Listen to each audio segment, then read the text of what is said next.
मत्ती अध्याय 10। फिर उसने अपने 12 चेलों को पास बुलाकर उन्हें अशुद्ध आत्माओं पर अधिकार दिया कि उन्हें निकालें और सब प्रकार की बीमारियों और सब प्रकार की दुर्बलताओं को दूर करें। और 12 प्रेरितों के नाम ये हैं। पहला शमौन जो पतरस कहलाता है, और उसका भाई अंद्रियास, जब्दी का पुत्र याकूब और उसका भाई यूहन्ना, फिलिप्पुस और बरतुल्मै, थोमा और महसूल लेने वाला मत्ती, हल्फई का पुत्र याकूब और तद्देई, शमौन कनानी और यहूदा इस्करियोती जिसने उसे पकड़वा भी दिया। इन 12 को यीशु ने यह आज्ञा देकर भेजा कि अन्य जातियों की ओर ना जाना और सामरियों के किसी नगर में प्रवेश ना करना, परंतु इज़राइल के घराने ही की खोई हुई भेड़ों के पास जाना। और चलते चलते प्रचार कर कहो कि स्वर्ग का राज्य निकट आ गया है। बीमारों को चंगा करो, मरे हुओं को जिलाओ, कोढ़ियों को शुद्ध करो, दुष्ट आत्माओं को निकालो। तुमने सेंतमेंत पाया है, सेंतमेंत दो। अपने पटुकों में ना तो सोना और ना रुपा और ना तांबा रखना। मार्ग के लिए ना झोली रखो, ना 2 कुर्ते, ना जूते और ना लाठी लो, क्योंकि मजदूर को उसका भोजन मिलना चाहिए। जिस किसी नगर या गांव में जाओ तो पता लगाओ कि वहाँ कौन योग्य है, और जब तक वहाँ से ना निकलो उसी के यहाँ रहो। और घर में प्रवेश करते हुए उसको आशीष देना। यदि उस घर के लोग योग्य होंगे तो तुम्हारा कल्याण उन पर पहुँचेगा, परंतु यदि वे योग्य ना हो तो तुम्हारा कल्याण तुम्हारे पास लौट आएगा। और जो कोई तुम्हें ग्रहण ना करे और तुम्हारी बातें ना सुने, उस घर या उस नगर से निकलते हुए अपने पाँव की धूल झाड़ डालो। मैं तुमसे सच कहता हूँ कि न्याय के दिन उस नगर की दशा से सदोम और अमोरा के देश की दशा अधिक सहने योग्य होगी। देखो, मैं तुम्हें भेड़ों की नाई भेड़ियों के बीच में भेजता हूँ। सो सांपों की नाई बुद्धिमान और कबूतरों की नाई भोले बनो। परंतु लोगों से सावधान रहो, क्योंकि वह तुम्हें महासभाओं में सौंपेंगे और अपनी पंचायत में तुम्हें कोड़े मारेंगे। तुम मेरे लिए हाकिमों और राजाओं के सामने उन पर और अन्य जातियों पर गवाह होने के लिए पहुँचाए जाओगे।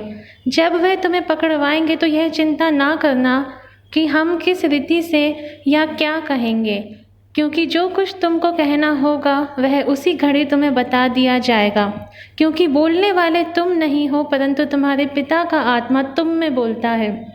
भाई भाई को और पिता पुत्र को घात के लिए सौंपेंगे, और लड़के वाले माता पिता के विरोध में उठकर उन्हें मरवा डालेंगे।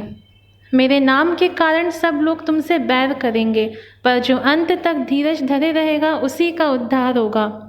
जब वह तुम्हें एक नगर में सताए तो दूसरे को भाग जाना।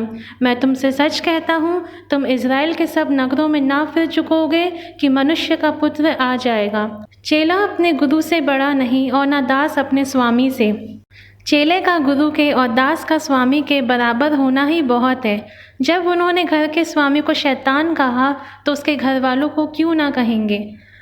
सो उनसे मत डरना, क्योंकि कुछ ढपा नहीं जो खोला ना जाएगा, और ना कुछ छिपा है जो जाना ना जाएगा।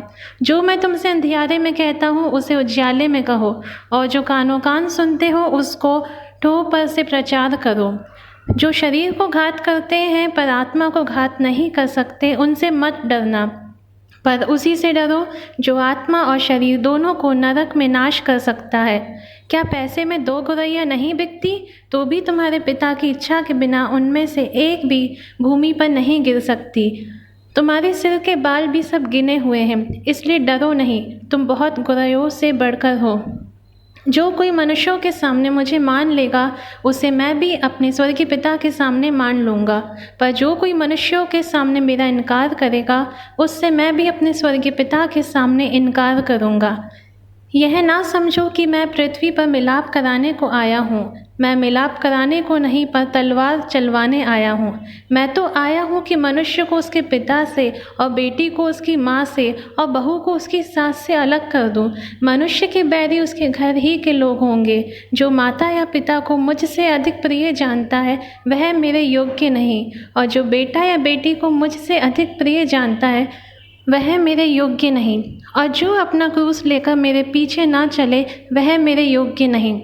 जो अपने प्राण बचाता है वह उसे खोएगा, और जो मेरे कारण अपना प्राण खोता है वह उसे पाएगा। जो तुम्हें ग्रहण करता है वह मुझे ग्रहण करता है, और जो मुझे ग्रहण करता है वह मेरे भेजने वाले को ग्रहण करता है। जो भविष्यद्वक्ता को भविष्यद्वक्ता जानकर ग्रहण करे वह भविष्यद्वक्ता का बदला पाएगा, और जो धर्मी जानकर धर्मी को ग्रहण करे वह धर्मी का बदला पाएगा। जो कोई इन छोटों में से एक को चेला जानकर केवल एक कटोरा ठंडा पानी पिलाए, मैं तुमसे सच कहता हूँ वह किसी रीति से अपना प्रतिफल ना खोएगा।